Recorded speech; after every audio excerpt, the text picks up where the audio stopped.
वल्लभ लाल की समस्त संत हरि भक्तन की वृंदावन धाम की सद्गुरुदेव भगवान की। वैभव जी, राधे राधे महाराज जी। महाराज जी, मुझे लौकिक और आध्यात्मिक जीवन में दोनों में सफलता चाहिए महाराज जी। हाँ बिल्कुल चाहिए, हम राजी हैं इस बात में। लौकिक और इह परलोक सकल सुख पावत, हम दोनों बातें आचार्य चरण कह रहे हैं। इह परलोक सकल सुख पावत मेरे तो भैया कृष्ण गुण संचु। आप नाम जप करो, आप भगवान के पाठ करो, भगवान की लीला कथाएं गाओ, तो आपको लौकिक सुख में भी उन्नति होगी और पारलौकिक भगवत प्राप्ति भी हो जाएगी। आप जप करो, भगवान के नाम का जप करो, भगवान की लीलानुष्ठान जो है कि कभी सप्ताह की भागवत, कभी महीने भर की भागवत, कभी साल भर की भागवत, कि एक अध्याय 2 अध्याय रोज पाठ कर रहे हैं, ऐसे पाठ का अनुष्ठान करो तो आपके पाप नष्ट होंगे, शुभ बढ़ेगा, सांसारिक सुख मिलेगा, भगवान का चिंतन बढ़ेगा, भगवत प्राप्ति हो जाएगी। दोनों बात बन जाएगी। नाम जप करो, लीला कथा और पाठों का अनुष्ठान करो और परोपकार करो, इससे लोक परलोक में सब जगह सुखी हो जाओगे। महाराज जी, ये तो पक्की बात है कि आप गुरुजनों से सुना है कि इससे पक्का मंगल तो होगा ही महाराज जी। बट महाराज जी, कभी कभी बहुत लेट हो जाता है लौकिक उन्नति के लिए, इसमें हृदय जलता है, आध्यात्मिक मार्ग में भी। वो लेट तब होता है जब हमारे पाप बहुत होते हैं, क्योंकि नाम को पाप नष्ट करने के लिए सब। अब आप कितनी रफ्तार से चल रहे हैं, कितना नाम जप कर रहे हैं, और वो नाम जप कितनी रफ्तार से आपके पाप को नष्ट कर रहा है। जब तक पाप नष्ट नहीं होंगे तब तक दुख परंपरा चलती रहेगी। पाप नष्ट होते ही दुख परंपरा नष्ट हो जाती है। हमारे पाप आज के थोड़ी है, आज हमारा कोई पुण्य एकत्रित हुआ, कृपा हुई, जो हमें आज सत्संग मिल रहा, वृंदावन की भूमि में बैठकर हमें सतमार्ग में चलने की प्रेरणा मिल रही। ये अनंत जन्मों पुण्य पुंज बिन मिले न संता। तुम्हारे कोई सुकृत एकत्रित हुए, भगवत कृपा हुई, तो ये सौभाग्य मिला। अब चूको मत, लोक पर लोक के सारे सुख तुम्हें प्राप्त हो जाएंगे। तुम खूब राधा राधा राधा राधा नाम रटो और भगवत लीलाओं, रामायण है, भागवत है, गीता है, इन शास्त्रों का स्वाध्याय करो, अच्छे आचरण से चलो, सुखी हो जाओगे यहां भी और परलोक में भी। चिंता ना करो, भगवान सब कुछ देने वाले हैं, उन्हीं का सब रचा हुआ है, उन्हीं का सारा वैभव है। वो चाहे तो अगला क्षण तब हो जब माला माल कर दे। पक्की बात समझो, यही परलोक सकल सुख पावत मेरी सो भैया कृष्ण गुण संत। यही लोक और परलोक में सब सुख प्राप्त कर लोगे। भगवान के आश्रित रहो, भगवान का नाम जप करो, सब प्राप्त हो जाएगा। ऐसा मत समझो कि भगवान केवल जो भगवान का भजन करते उन पर ही कृपा करते। भगवान के स्वयं श्री मुख के वचन है, हाँ, सब पर मोरी बराबर धाया। अब हमारा मुख भगवान की तरफ नहीं है और संसार की तरफ है, भगवान से विमुख है, तो हम उनकी कृपा को नहीं जान पा रहे, उनकी दया को नहीं देख पा रहे। नहीं तो सन्मुख हो जाइए, रोना आएगा कि भगवान की कितनी कृपा हमारे ऊपर है। देखो, हमें आंख दी, हमें कान दिया, हमारा शरीर दिया, कोई अंग न देते, कितनी कृपा भगवान। हमें सर्वांग पुष्ट बनाया, कितनी कृपा। हमें सत्संग दे रहे, सत्संग से बढ़कर कोई लाभ नहीं है। उमा संत समागम सम न लाभ कछु आज, भगवान शंकर कह रहे। और तात स्वर्ग अपवर्ग सुख धरी तुलाय कंग, तूल न ताय सकल मिल जो सुख लव सत्संग। सत्संग मिल गया, ये बहुत बड़ी बात हो गई। सुत दारा धन लक्ष्मी पापियों के घर होए, संत समागम हरि कथा तुलसी दुर्लभ दोए। अगर संत समागम मिल गया, भगवान के पावन चरित्र सुनने को मिल गया, ये सौभाग्य का विषय है। तो खूब नाम जप करो, यही परलोक सकल सुख पावत। इस लोक और परलोक के सारे सुख प्राप्त हो जाएंगे भजन करके। तो देखो, बिना भजन के, बिना तपस्या के तो भाई भोग भी दुर्लभ है, भोग भी प्राप्त होते हैं। जो पूर्व का तपस्वी होता है, त्यागी होता है, उसी को प्राप्त होते हैं। महाराज जी, आपके जीवन में कभी ऐसा अनुभव हुआ कि बहुत समय हो गया साधन करते हुए? असल बात, हमने कोई भागवतिक अनुभव के लिए भजन नहीं किया। हमने भजन के लिए भजन किया। हम अपनी बात बताएं, हमने भजन के लिए भजन किया। हमारा भजन चल रहा है, बस हमको इतना चाहिए। नहीं चल रहा है, चलाना है। आपके मन में आया नहीं कि जैसे आज जो आपका वैभव है ऐसा कभी हो? कभी नहीं, जिंदगी में नहीं आया। और भगवान किसी साधक को न दे। हम प्रार्थना करते हैं किसी साधक को न दे। क्यों? क्योंकि जब मांग के रोटी खाते हैं और टाट पट्टी में लेटते हैं तो सीधा भगवान से संबंध और रोने का मन होता है। अच्छा, एक रोटी कोई दे दिया तो बड़ी कृपा लगती थी, भगवान की बड़ी कृपा है। और यहाँ हलवा बन के आ जाए तो कृपा नहीं, क्योंकि पता है सब कुछ। जब थोड़ा कोई भोजन अच्छा दे, लगे कितना भगवान दुलार करते हैं। आज देखो भगवान ने हलवा दिया, आज भगवान ने अमुक वस्तु दी। उस समय सीधे भगवान दे रहे, सीधे भगवान से बात हो रही, सीधे भगवान के सिवा हमारा कोई नहीं। तो असुविधा में जो भजन होता है वो सुविधा में भजन नहीं होता, नहीं होता, नहीं होता। ये तो भजन का अभ्यास है कि सुविधा हो चाहे असुविधा। तभी हमने कहा हमने भजन के लिए भजन किया। ये चीज मांगने वाली चीज है कि हमारा ऐसा ऐसा, ये मांगने की चीज। अरे मांगे तो उसको मांगे जिसका ये सब है। आप आओ, आप मिलो, आपसे कुछ नहीं, आप चाहिए।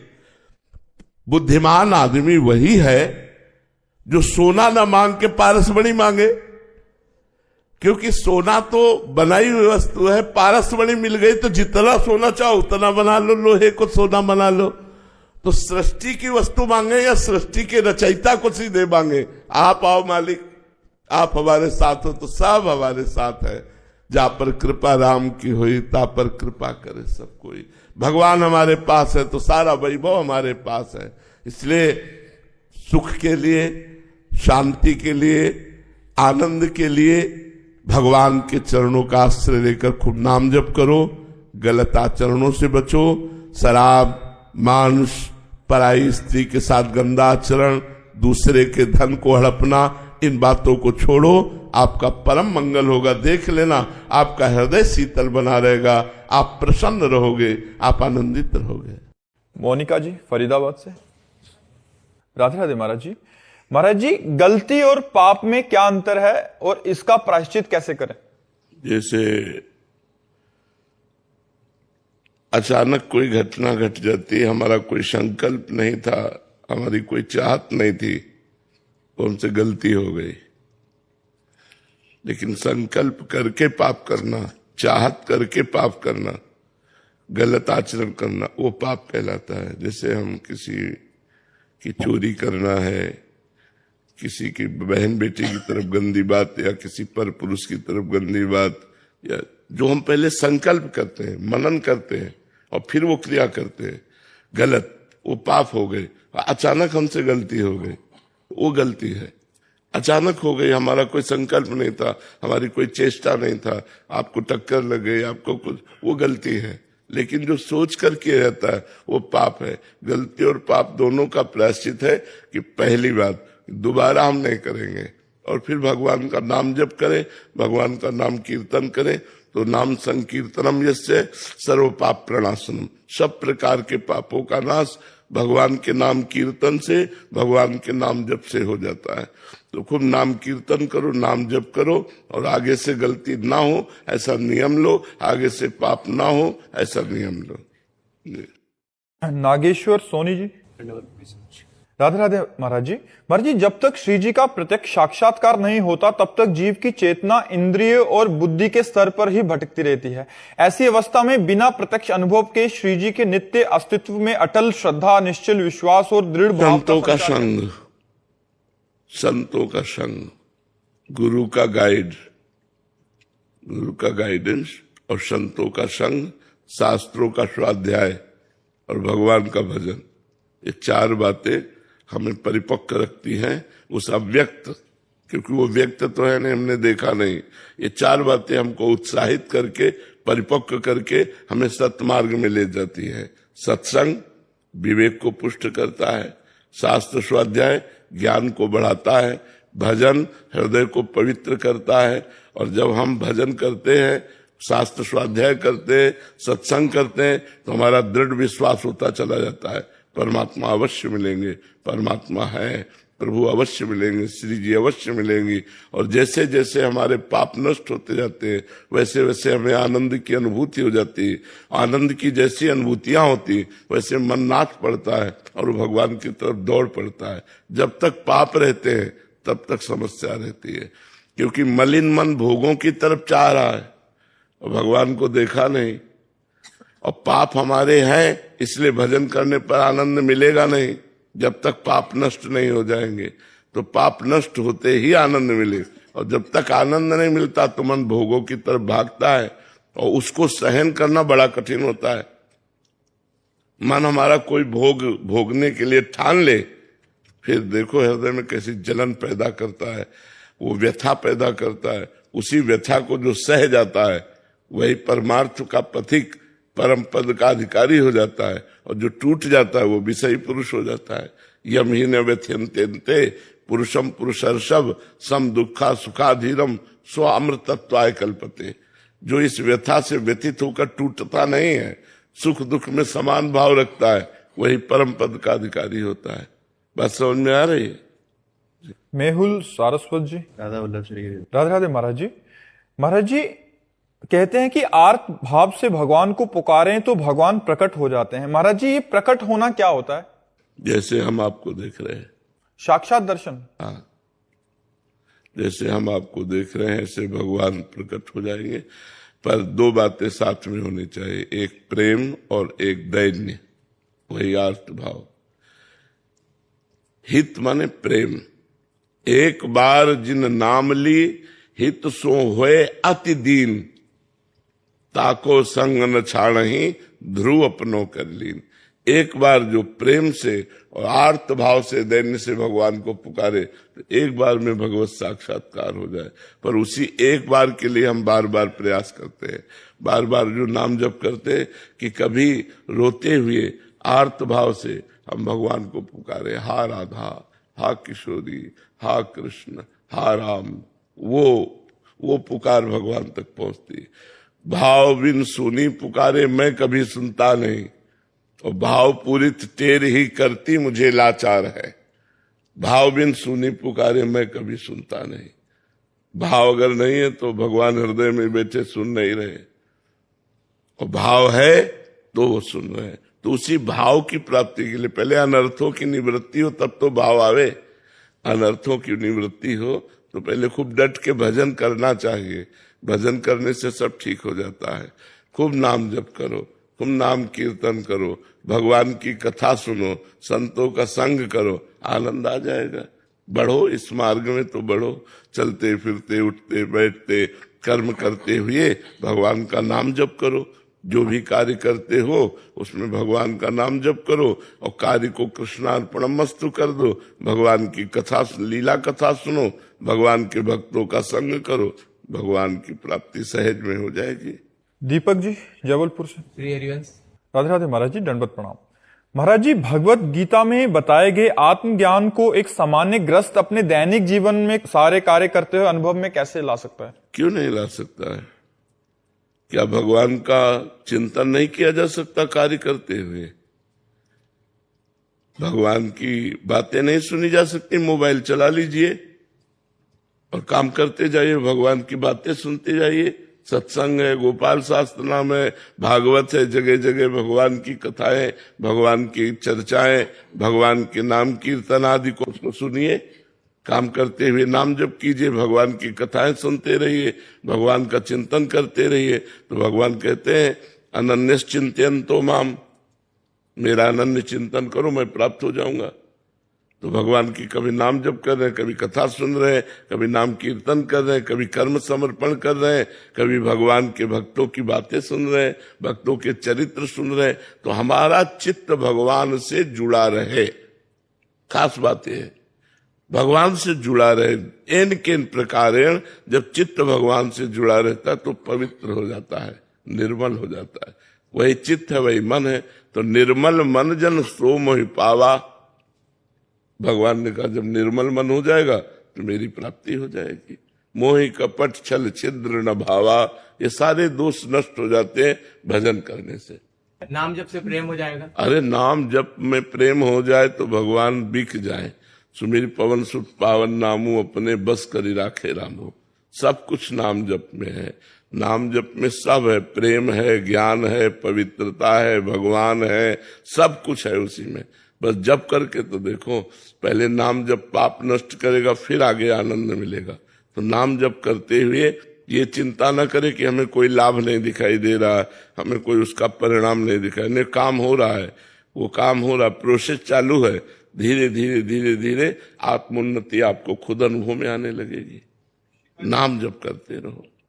शिखा जी, श्री हरिवंश महाराज जी, जब हमें पता है कि हर बात का हल सिर्फ नाम जप है, फिर ये मन इधर उधर क्यों जाता है? हाँ, यही तो समस्या, बचपन से लगे तो इसी समस्या का समाधान करने में।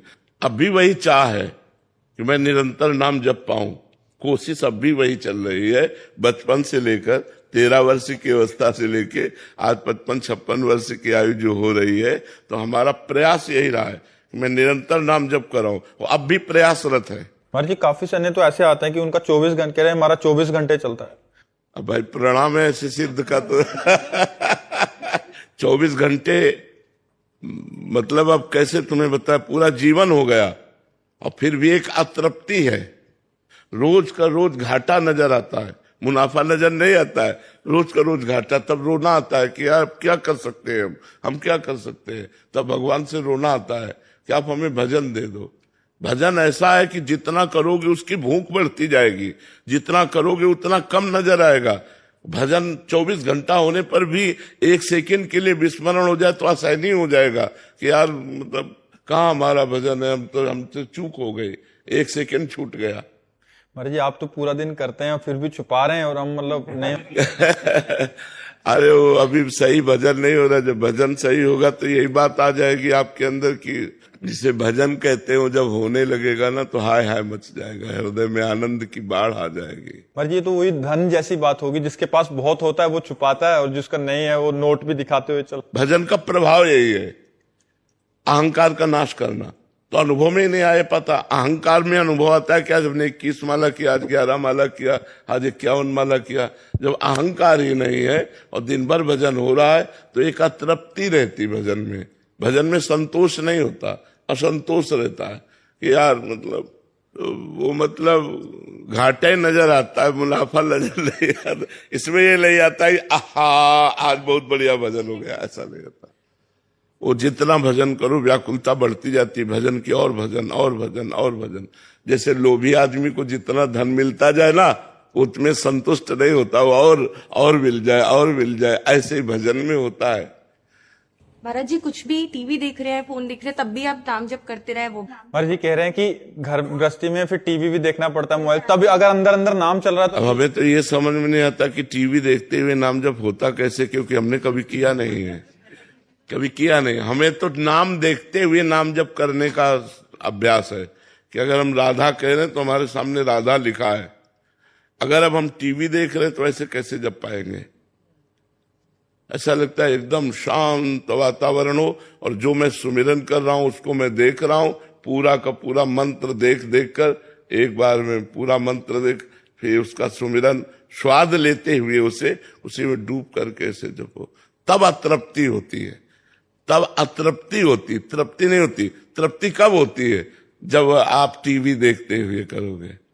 कितने हुए? बोले 5 वाले। बोले ठीक है, क्योंकि आपकी रुचि नहीं हुई, आपका मन नहीं लगा, आपका सही जप नहीं हुआ।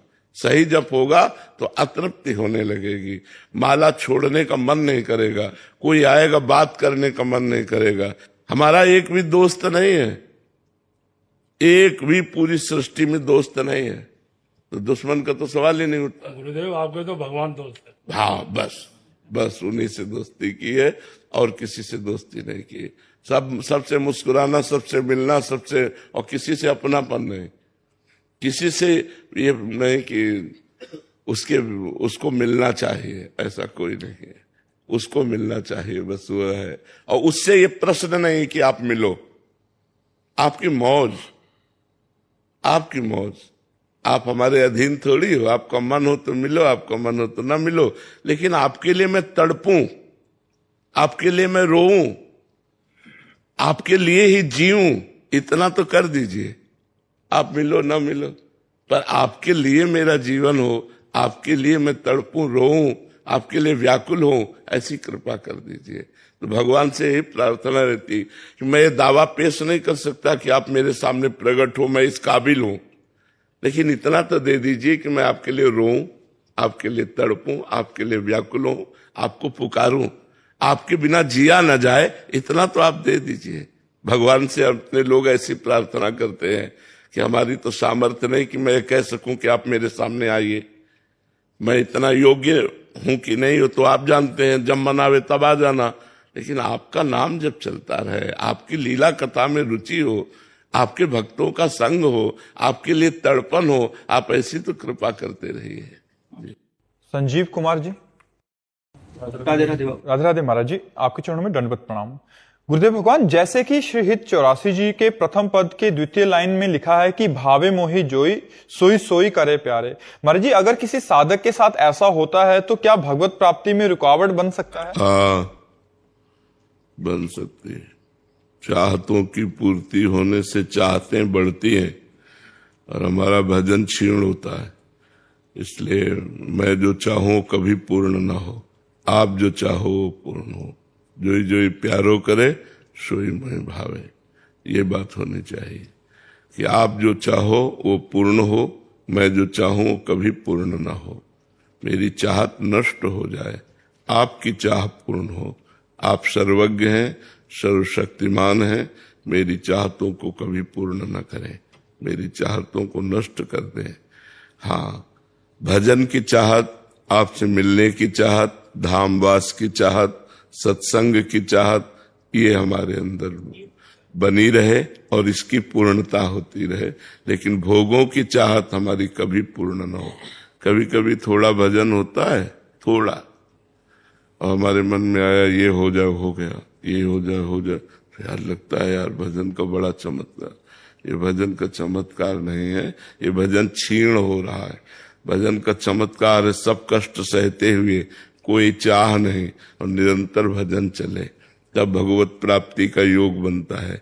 इसलिए मनुष्य जीवन का परम लाभ है भगवान का मिलन हो जाना, भगवान की प्राप्ति हो जाना, और वो होती है अखंड भजन से, और वो होती है सकल कामना हीन जे राम भगति रसलीन। सारी चाहतें हमारी नष्ट हो जाए, कोई चाहत नहीं हो। जाहि न चाही कबहु कछु, तुम सन सहज सने, बसो निरंतर तासुर सो राउर निज के। जिसको कभी कुछ नहीं चाहिए, उसके हृदय में भगवान प्रकाशित हो जाते हैं। तो हमें प्रार्थना करनी चाहिए कि हमारी चाहतें पूर्ण न हो, वही पूर्ण हो जो आप चाहते हैं। सीमा सिंह जी, फिरोजाबाद से। राधे राधे महाराज जी। महाराज जी, मंत्र जाप करते समय प्रारंभ में 3-4 मंत्र को तो मन में लिखते हुए जाप करने का प्रयास करती हूँ, उसके बाद मुझसे मंत्र लिखते हुए जाप नहीं हो पाता, मेरा मन भटकने लगता। तो ऐसे समय में मैं मानसिक सेवा भाव से मंत्र जाप करने लगती हूँ। हाँ, इस प्रकार मेरा जप अधिक सहज, शांत और भावपूर्ण हो जाता है महाराज जी। हाँ, ठीक है। जैसे मन लगे, जैसे भजन में चित्त रुके, वैसा हमें उपाय करना चाहिए। देखना चाहिए कि हमारा भजन में मन कैसे लगता है। वैसे लिख लिख करके अभ्यास बढ़ाओ। आज 10 लिखो, कल 11 लिखो मंत्र, परसों 12 मंत्र लिखो। अगर एक एक मंत्र भी बढ़ाओगे तो अभ्यास ज्यादा बढ़िया बन जाएगा। लिख लिख करके मंत्र अगर अभ्यास हो जाए ना, तो फिर निरंतर चलने लगता है। ऐसे वो बिना लिखे मानेगा नहीं। मन है ना, उसको हम जैसे अभ्यास में लाए। इसमें जल्दीबाजी नहीं होती, इसमें आराम आराम से होता। राधा राधा राधा राधा। इसको मन को अच्छा नहीं लगता, क्योंकि मन के बिना लिखा नहीं जा सकता। बोला तो जा सकता है, लिखा नहीं जा सकता। तो जब हम राधा लिखें, राधा सुने, राधा देखें, राधा बोले, तो पूरी एकाग्रता उसमें रहती है। तो चलो पूरा माला न सही, 10 नाम सही, 10 मंत्र सही, 11 सही, 12 सहित धीरे धीरे लगो और फिर शेष समय में जैसे बने वैसे भजन में रुचि बढ़ाओ। भजन सेवा करते समय, अन्य कार्यों के करते समय हमारा बार बार अभ्यास भगवत स्मरण का रहे, बार बार नाम स्मरण का रहे। बस यही अभ्यास आपको भगवत प्राप्ति करा देगा, यही सारे दुखों को मिटा देगा। आप करते रहिए, ऐसे करते रहिए। आरण्या पराशर जी। राधे राधे महाराज जी। महाराज जी, हमको ये कैसे पता लगेगा कि हमारे कर्म अहंकार प्रेरित हैं या ईश्वर के अनुसार हो रहे हैं? जब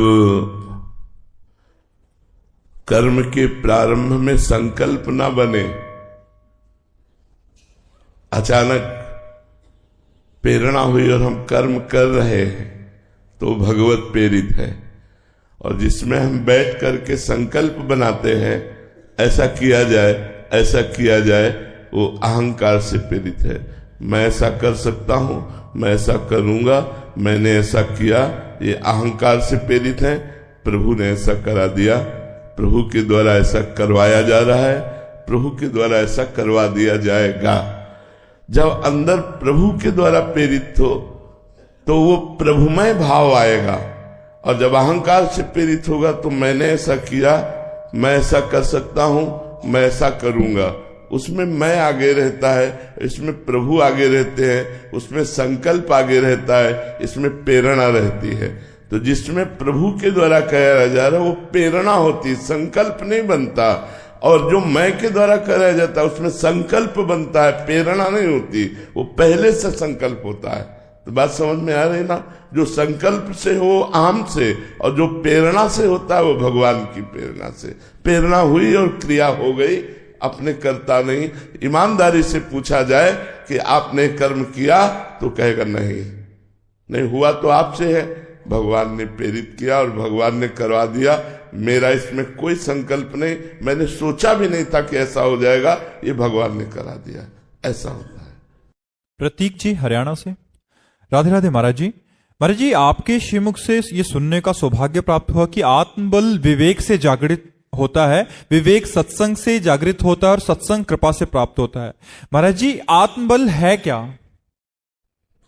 जो मान अपमान को, दुख सुख को, लाभ हानि को, जन्म मृत्यु को समान स्थिति में स्थित कर दे, उसे अध्यात्म बल कहते हैं।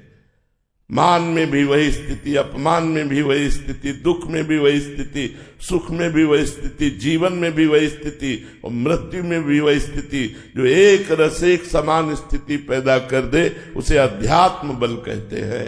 अध्यात्मवान ही क्षमावान होता है, अध्यात्मवान ही सब कुछ सह सकता है, अध्यात्मवान ही समता युक्त होता है। समता ही अध्यात्म का बल है, सम रहना ही अध्यात्म का बल है। सम परमात्मा का स्वरूप है, विषम संसार का स्वरूप है। सम परमात्मा स्वरूप में स्थित हो जाता है अध्यात्म बल वाला। काम, क्रोध, लोभ, मोह, मद, मत्सर, इनको परास्त करके भगवदानंद का अनुभव कराता है अध्यात्म बल। अध्यात्म नित्या मतलब आत्म स्वरूप में स्थित होना। आत्म बल का मतलब होता है अध्यात्म बल, अध्यात्म बल का मतलब होता है आत्म बल, दो नहीं होते। इनका अगला प्रश्न है कि इसको बढ़ाने या घटाने में मनुष्य की क्या भूमिका है? बहुत बड़ी भूमिका है। यदि आप सत्कर्म करते हैं, आप सत्शास्त्रों का स्वाध्याय करते हैं, आप अच्छे आचरण करते हैं, कोई व्यसन नहीं करते, तो आप आत्मबल को बढ़ाने जा रहे हैं। आप भ्रष्ट आचरण करते हैं, आप व्यसन करते हैं, आप शास्त्र विरुद्ध आचरण करते हैं, मनमानी मानसिक कल्पनाओं में बहते रहते हैं, तो आप अध्यात्म बल को क्षीण कर रहे हैं। बहुत बड़ा योगदान है, पूरा का पूरा योगदान है। अगर आपने अध्यात्म बल को बढ़ाने की चेष्टा की तो बढ़ेगा, क्षीण करने की चेष्टा की तो क्षीण करे, वो आपके ऊपर है। और इसका महाराज जी हमारे चित्त पे भी सेम प्रभाव पड़ता है ना महाराज जी? बिल्कुल बिल्कुल उसका प्रभाव पड़ेगा, बिल्कुल पड़ेगा। जब आप अध्यात्म बल छीणोगे तो आपकी दुर्दशा हो जाएगी। निगेटिव विचार आपको डिप्रेशन में पहुंचा देंगे। हर अच्छे कार्य में नेगेटिव विचार आपको जलाना प्रारंभ कर देंगे। और जब अध्यात्म बल युक्त होते हो तो हर बुरी परिस्थिति में पॉजिटिव विचार उसको पुष्ट कर देते हैं।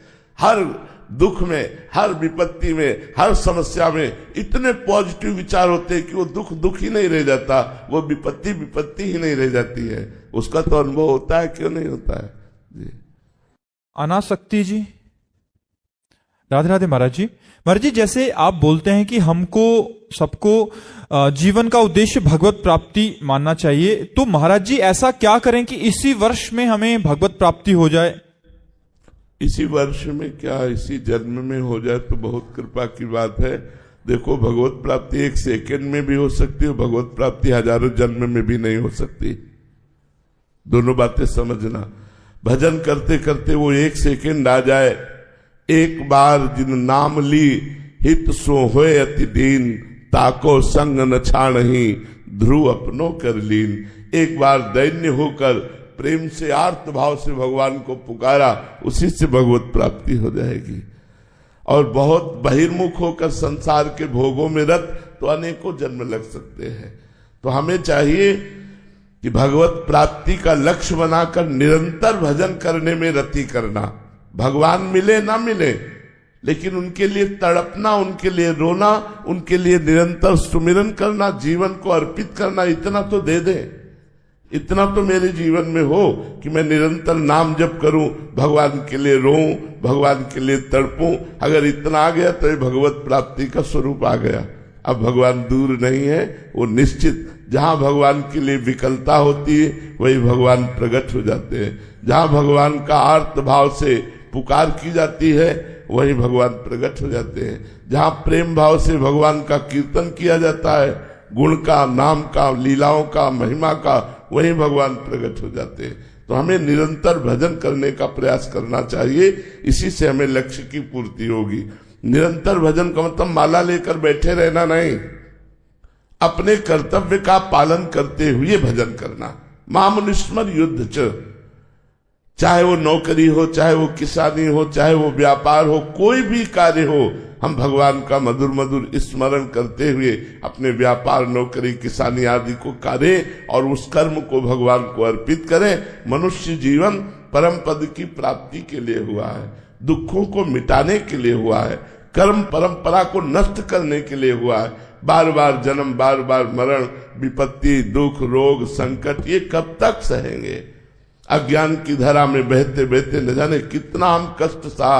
अब हमें परमार्थ का मार्ग मिला है, अब हमको कष्टों को नष्ट कर देना है, हमें सदा सदा के लिए सुखी होना है, आनंद में डूबना है। तो हमारा लक्ष्य भगवत प्राप्ति होना चाहिए और निरंतर नाम जप करने का अभ्यास होना चाहिए। भावना जी अंबाला से, राधे राधे महाराज जी। महाराज जी, सर्वप्रथम तो इस जीवन की दशा एवं दिशा परिवर्तन करने हेतु आपका धन्यवाद। महाराज जी, पूज्य भाई जी की वाणी अनुसार शरणागति की पुष्टता हेतु 3 बातें बताई गई। पहला नाम जप, दूसरा आहार शुद्धि एवं अल्पाहारी रहना, तीसरा हर प्राणी में भगवत भाव करना। महाराज जी, आप जी की कृपा से आहार शुद्धि तो हुआ है, यथासंभव नाम जप करने का भी प्रयास रहते हैं, पर तीसरी बात जो भगवत दर्शन या भाव करना, ये बहुत कठिन जान पड़ता है महाराज। नहीं, अभ्यास कीजिए, ये कोई कठिन नहीं है। अभ्यास कीजिए। प्रारंभ में थोड़ा सा कठिन लगता है, लेकिन जहां हमारी दृष्टि जाए, जिस वस्तु, व्यक्ति, स्थान पर, वहां भगवान विद्यमान है, ऐसी भावना करके आंखों के द्वारा प्रणाम कर लें। जहां भी हमारी दृष्टि जाए, जहां भी दृष्टि जाए, सब में मेरे भगवान विराजमान है, ऐसी हम भावना करें। साधक पहले भावना करता है और सिद्ध को वही अनुभव में आता है। सिद्ध को मनुष्य, जड़ चैतन्य, स्त्री पुरुष नहीं नजर आते, केवल भगवान नजर आते। जैसे सिद्ध गोपीजन कह रहे, जित देखूं तित श्याम मई है। मेरी जिधर दृष्टि जाती, श्याम ही श्याम दिखाई देते हैं। सिद्ध ब्रह्म ऋषि सर्वम खलविदम ब्रह्म ने नानास्ति किंचन, सब ब्रह्म स्वरूप है। सिद्ध युगल सरकार के उपासक, चिद चिद लक्षणम सर्वम राधा कृष्णमयम जगत, चेतन अचेतन सारा जगत राधा कृष्णमय है। पर ब्रह्म परमात्मा भगवान सिया राम की उपासना करने वाले, सिया राम में सब जग जानी, करो प्रणाम जोरी जुग पानी। वही परम तत्व सर्वत्र विद्यमान है, उसमें हमें भावना केवल करनी है, वो है, उसका कभी अभाव नहीं है। इसलिए हमारा अभ्यास पुष्ट हो जाएगा, क्योंकि वो है। हर कण, हर क्षण, हर जगह सर्वत्र उसी की सत्ता है। कोई कण ऐसा नहीं जहां परमात्मा ना हो। इसलिए हमारी जहां जहां दृष्टि जाए, जहां जहां मन जाए, वहां भगवत भावना करने का अभ्यास करें। अभ्यास से सब ठीक हो जाता है। देवेश जी महाराष्ट्र से। राधे राधे महाराज जी। महाराज जी, अपराधों से भरा हुआ हृदय प्रेम पूर्वक शरण कैसे आए महाराज जी? क्या अपराध बोध भी अहंकार का ही एक रूप है? देखो, अपराध का जब हृदय में भाव आ जाता है तो डर से शरणागति होती है, प्रेम से नहीं। डर से होती है, डर से भयभीत होकर, मैं नीच हूं, मैं अपराधी हूं, मेरी शरणागति का एकमात्र लक्ष्य भगवान है, तो डर कर भगवान की शरण में हुआ जाता है। वो प्रेम से नहीं हुआ जाता। और जो डर कर भगवान की शरण में होता है, भगवान उसे बहुत प्यार करते हैं। भगवान कहते हैं, जो सभीत आवा शरणाई रखी हो ताहि प्राण की नाई। जो भयभीत होकर मेरी शरण में आ गया, उसे मैं, जैसे सब कोई अपने प्राणों को प्यार करता है, सबसे अधिक प्राण प्रिय है। देह प्राण ते प्रिय कछु नाही। तो भगवान कहते हैं, मैं उसे प्राणों के समान प्यार करता हूं जो भयभीत होकर ईमानदारी से मेरी शरण में आ गया है। तो भयभीत होकर डर कर भगवान की शरण में हुआ जाता है। प्रेम पूर्वक तो भजन करने वालों की शरणागति होती है। जो भजन करते हैं उनका प्रेम प्रतिपल भगवान के चरणों में स्थूल सूक्ष्म कारण का जो अभिमान है वो समर्पित करता रहता है, बार बार प्रेम पुलकित होकर भगवान की शरण में। लेकिन जो भजन में नहीं लगे तो उनकी शरणागति डर से प्रारंभ होती है, मृत्यु के डर से, कर्मों के डर से, पाप के डर से हम भागकर भगवान की शरण में जाए, जिससे हमारा मंगल हो जाए। अमित जी दिल्ली से। राधे राधे महाराज जी। महाराज जी, मनुष्य जीवन में भक्ति और भगवान के प्रति प्रेम का आरंभ कब होता है और अंत कब होता है? जब भगवान की कृपा होती है तो प्रारंभ होता है। जब भगवान की कृपा का अनुभव हो जाता है तो पूर्णता हो जाती है। भगवान की कृपा से ही भगवत मार्ग प्रारंभ होता है, और भगवान की कृपा में डूब गया, अनुभव हो गया, तो वही पूर्णता हो जाती है। इसमें प्रधान भगवान की कृपा ही है। भगवान की कृपा से संतजन मिलते हैं, संतों की कृपा से सतमार्ग मिलता है, और संतों की कृपा से बताए हुए सतमार्ग के द्वारा भगवान की कृपा का अनुभव होता है। और कृपा का अनुभव होना ही सब कुछ है। भगवत प्राप्ति, मोक्ष, जो कुछ, सब कुछ, जो जितना कृपा का अनुभव करता जाता है उतना ही वो भगवान में डूबता जाता है। जो पूर्ण कृपा का अनुभव कर लेता है वो पूर्ण भगवान में डूबा होता है। तो कृपा ही प्रारंभ है और कृपा ही मध्य है, साधन, और कृपा ही साध्य है। कृपा, भगवान की कृपा, ये हम बड़े महापुरुषों की बात कह रहे हैं। कृपा, केवल एक शब्द कृपा।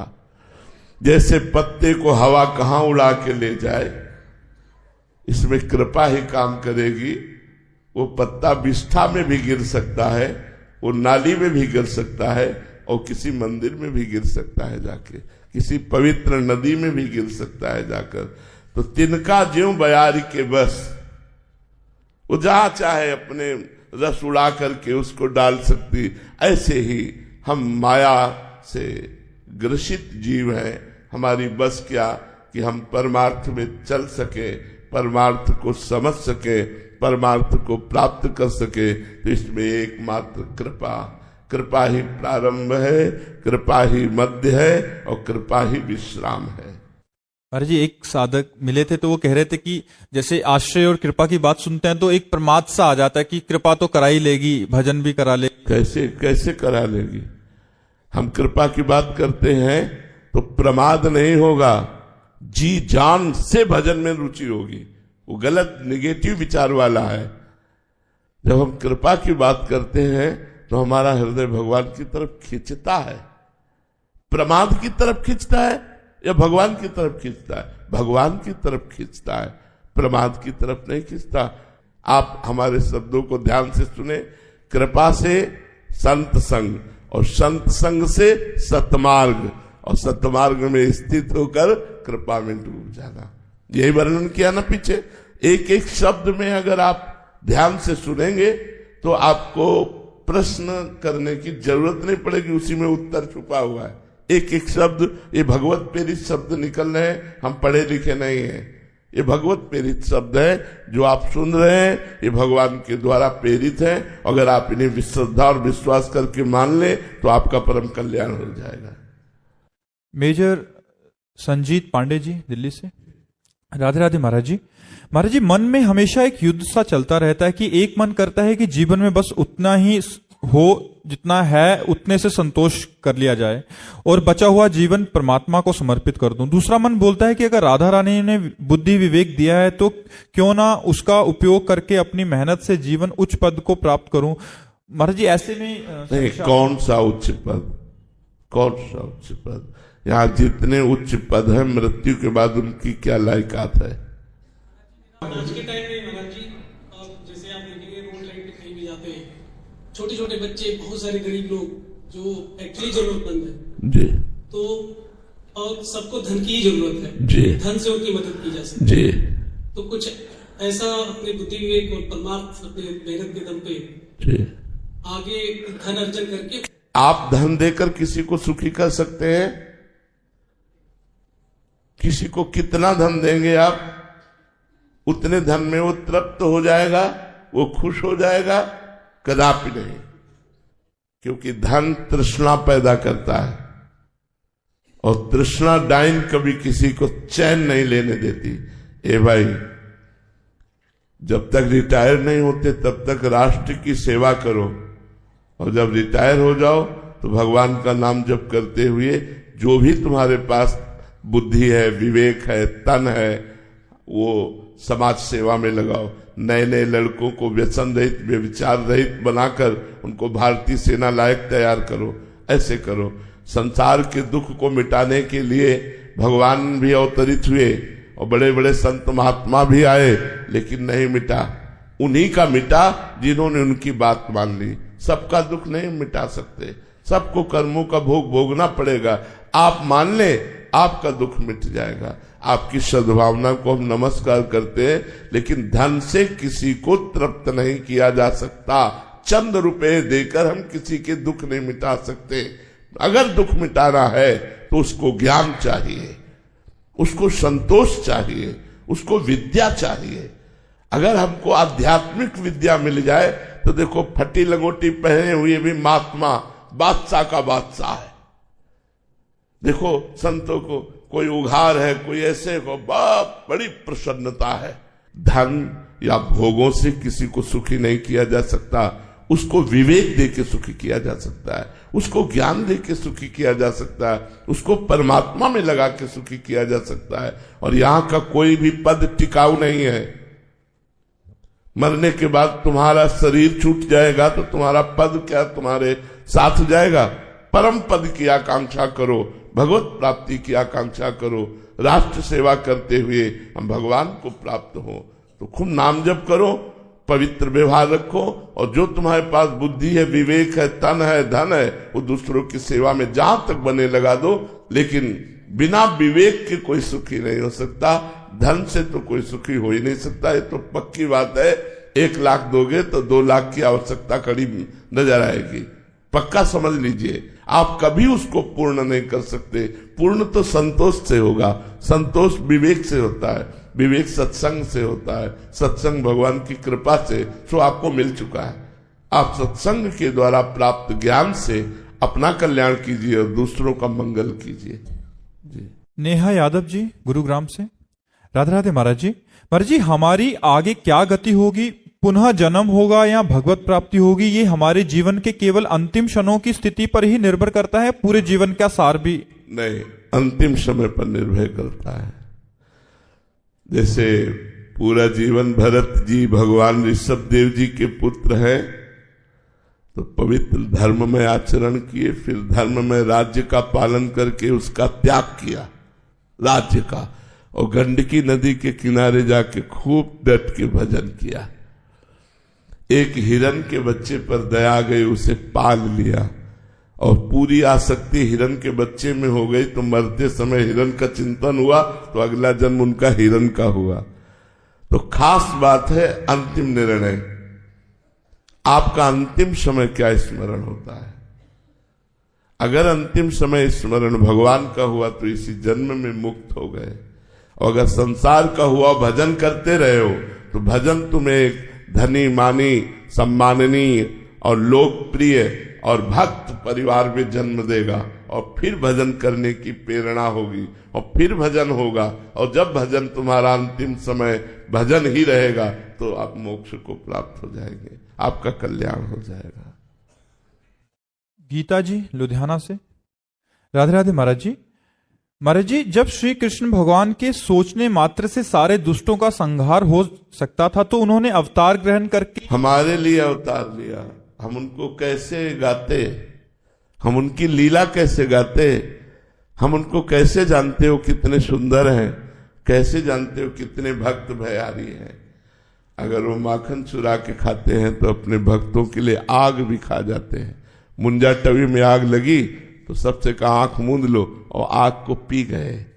अगर वो हमको विविध प्रकार के सुख देने के लिए अवतरित ना होते तो हम उनका लीला चरित्र कहां से गाते, हम उनकी लीला भूमि में कहां से वास करते।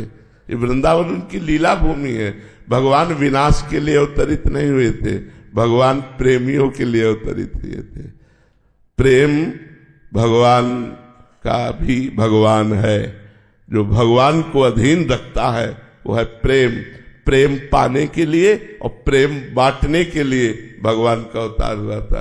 ये कंस रावण आदि को मारने के लिए ये एक संकल्प से जिनके भ्रकुटी विलास सृष्टिलय हुई, उनको अवतार लेना पड़े। अवतार हम प्रेमियों के लिए लिए थे, हम उनके चरित्रों को गा गा करके जी रहे हैं। तव कथामृतम तप्त जीवनम, हम उनके रूप, उनकी लीला माधुरी, उनकी करुणा, इसको देख देख करके जी रहे हैं। उसी के सहारे हम भक्ति कर पा रहे हैं। अगर भगवान अवतार न लेते तो हम किसके सहारे भक्ति करते? हम कैसे जानते भगवान हमारे कितने करुणा में है? हम कैसे जानते भगवान कौन कौन सी लीला करते हैं? उस अव्यक्त परमात्मा को तो हम नहीं जान सकते थे। जब वो व्यक्त राम रूप में आया, कृष्ण रूप में आया, तो हम उसकी अवतार लीलाओं को गा गा कर भक्त बन रहे हैं, प्रेम को प्राप्त हो रहे हैं, भगवान की लीला में प्रवेश पा रहे हैं। भगवान अपने भक्तों के लिए अवतरित हुए। दुष्टों का विनाश करना तो एक बिल्कुल साधारण सी बात है। जिनके एक संकल्प मात्र से सृष्टि का सृजन, पालन और संहार होता है, उनके लिए रावण कंस आदि को मारने के लिए अवतार लेना ये तो एक विनोद की बात है। भगवान अपने प्रेमियों के लिए अवतरित हुए, ना कि दुष्टों का विनाश करने के लिए। भोजेश्वर जी ऑस्ट्रेलिया से। राधे राधे महाराज जी। महाराज जी, आप कहते हैं कि वृंदावन में आना श्री राधा रानी की कृपा से ही होता है, पर कभी कभी ऐसा प्रतिकूलता का अनुभव होता है, ऐसी कठिन अनुभव या अपमान का सामना करना पड़ता है कि जो कभी पूरे जीवन में, तो ये महाराज जी ये अनुभवों को, ये कृपा है, ये भी कृपा है। जैसे आपका एक्सीडेंट होकर के कई जगह से शरीर टूटना था और आप वृंदावन आए, यहाँ आपको धक्का लगा, मुंहभरा गिर गए, अंगुली टूट गई। एक अंगुली टूटने से आपका पूरे शरीर का एक्सीडेंट बच गया। अब वो पार्ट तो आपको पता नहीं कि मैं बचा क्या। बड़ी कृपा की ठाकुर जी ने अपने घर में मुझे अपमानित करके बहुत बड़े संकट से बचा लिया, बहुत बड़े पाप से बचा लिया। भगवान ने अगर यहां में दंड दे दिया तो हम बाहर बहुत बड़ा दंड भोगते। भगवान की बड़ी कृपा हुई जो वृंदावन में चोट लग गई, वृंदावन में गाली मिल गई, वृंदावन में कोई धक्का लगा दिया, वृंदावन में कोई अपमान मिल, ये तो बड़ी कृपा है भैया। इसको निगेटिव विचार में क्यों देखते हैं? पॉजिटिव विचार में देखिए, ये तो बड़ी कृपा। यदि धर्म करते हुए दुख मिले तो बड़ी कृपा। कोई बहुत बड़ा अपराध का नाश भगवान कर रहे हैं, ऐसा सोचना चाहिए। अन्नू जी कुरुक्षेत्र से। राधे राधे महाराज जी। सदगुरुदेव भगवान, आपसे जुड़ने के बाद किसी भी रिश्तेदार व संबंधियों से बात करने की इच्छा नहीं रहती, फिर भी जब वो संपर्क करते हैं तो प्रायः किसी ना किसी की निंदा होने लगती है, जिससे मेरा चित्त विचलित। नहीं, निंदा आदि तो बिल्कुल नहीं होना चाहिए, इससे परमार्थ बिगड़ जाएगा। बात जरूर करना चाहिए। जैसे आपने कहा ना कि रिश्तेदारों से बात करने का मन नहीं करता, तो ऐसे हमारा भी मन नहीं करता। लेकिन मन ना करते हुए भी भगवान ने जो हमें कर्तव्य दिया है, जो हमें सेवा दी है, वो हमें करना ही चाहिए। तो चाहे बीमार हो, चाहे शरीर में कितना भी कष्ट हो, अगर बोलने लायक है तो हम आपके बीच में बैठते हैं, आपके प्रश्नों का उत्तर देते हैं। ऐसे ही हमें हर कार्य जो धर्म में है, समाज के कल्याण के लिए है, उनको ना चाहते हुए भी हमें करते रहना चाहिए, क्योंकि जैसे जैसे भक्ति बढ़ेगी वैसे वैसे मन में असत भोगों के प्रति, असत संबंधों के प्रति निरुत्साहित हो जाएंगे, कोई उत्साह नहीं रह जाएगा। भगवान के प्रति जो ममता और आसक्ति पैदा होती है, वो भोगों की, गलत भोगों की, गलत संबंधों की, सब आसक्ति का नाश हो जाता है। ये सब झूठे संबंध है, ना कोई हमारा पिछले जन्म में था, ना कोई आगे जन्म में होगा, तो इस जन्म में कौन है? 50, 60, 70 वर्ष की आयु में पूरा नाटक करके और फिर मर गए, फिर कोई नहीं। दुनिया में लाखों का मेला जुड़ा, हंसा जब जब उड़ा तो अकेला उड़ा, कोई दूसरा साथी नहीं। फिर नया जन्म, फिर नए रिश्ते लाते, फिर नया जन्म, फिर नए रिश्ते लाते। ये नाटक चल रहा है माया का। इसी को मिटाने के लिए हमारा मनुष्य जन्म हुआ, हमें सत्संग मिला, हमें श्री जी की कृपा से ये सुनने को मिला कि मेरे जीवन का उद्देश्य क्या है और उस उद्देश्य की पूर्ति कैसे होती। तो अब मुझे इस अवसर खोना नहीं चाहिए, इसी जन्म में भगवत प्राप्ति का मार्ग तय करना चाहिए। घनश्याम जी गुरुग्राम से, राधे राधे महाराज जी। महाराज जी, गोस्वामी तुलसीदास जी महाराज जी लिखते हैं कि बने तो रघुबर ते बने, बिगड़े तो भरपूर, तुलसी औरन ते बने, ता बनी पे दूर। महाराज जी, किंतु जब उनके जीवन में शारीरिक संकट उपस्थित हुआ तो उन्होंने हनुमान स्तुति की रचना के माध्यम से उन्होंने हनुमान जी से प्रार्थना किया। उन्होंने श्री राम जी से प्रार्थना न करके हनुमान जी की शरण ली, क्योंकि राम जी तक बात पहुंचाने वाले हनुमान जी ही तो हैं।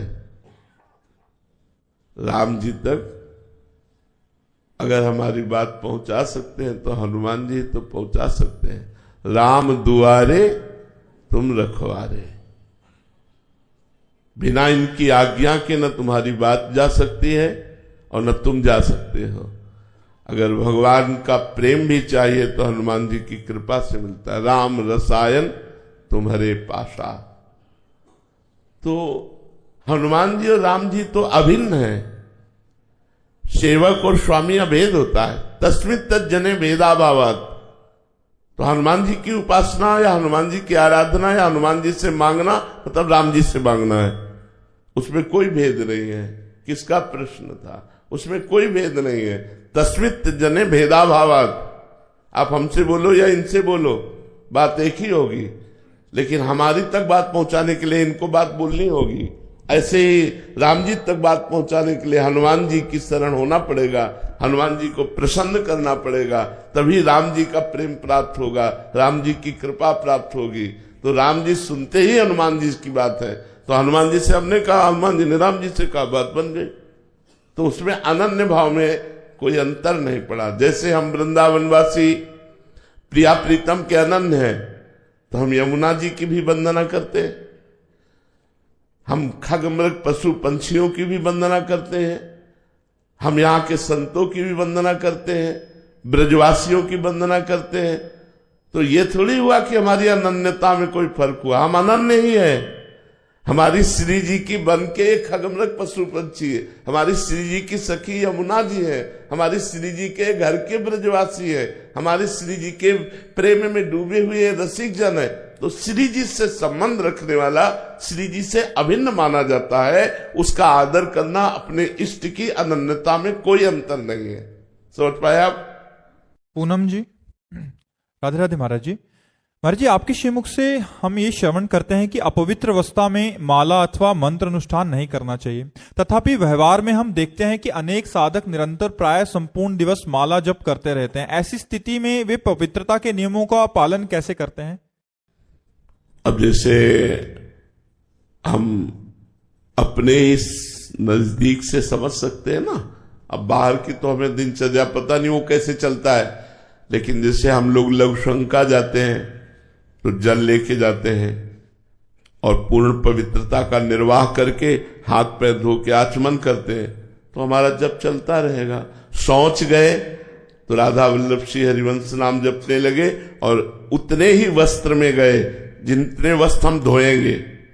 शौच के बाद धोकर स्नान करके धुले हुए वस्त्र, पवित्र वस्त्र पहनेंगे, या फिर एक ही वस्त्र पर जाएंगे शौच और स्नान करके भी। हर समय हम लोग पवित्र रहते हैं, पवित्रता का निर्वाह करते हैं। तो हर समय माला जब करते रहते हैं, उसमें क्या परेशानी है? अब आप शौचालय गए और आपके वस्त्र पवित्र हैं तो आप नहीं जप सकते। आप खड़े खड़े लघु शंका कर रहे हैं, आपके पैरों में छिट्टियां पड़ रही हैं, आप मंत्र जप नहीं कर सकते। लेकिन जो साधक है, साधना में लगे, हर मिनट पवित्र रहते हैं। जब शौचालय जाते हैं तो मौन होकर भगवान का स्मरण करते हुए शौच क्रिया आदि करके, स्नान आदि से निवृत्त होकर आचमन करके फिर अपने माला में चल, तो उसमें कोई परेशानी नहीं हर समय माला चलाना। कोई शौच और लघु शंका में माला थोड़ी चलाता होगा, उस समय तो आंतरिक स्मरण चलता है, बाहर तो पवित्रता का निर्वाह है। हम पवित्र हैं, बस इतनी बात है। सामने वाला है वो हमें नहीं देखना है। आप समझ पा रहे? तो यही तो संग का महत्व है। यही संतों के संग अगर लगा रहा तो जो उनकी गति होती वही उसके संग वाले की गति होती। कमी बेसी नहीं देखी जाती, महापुरुषों का प्रताप होता है। इसीलिए जैसे भी बने संत संग करता रहे।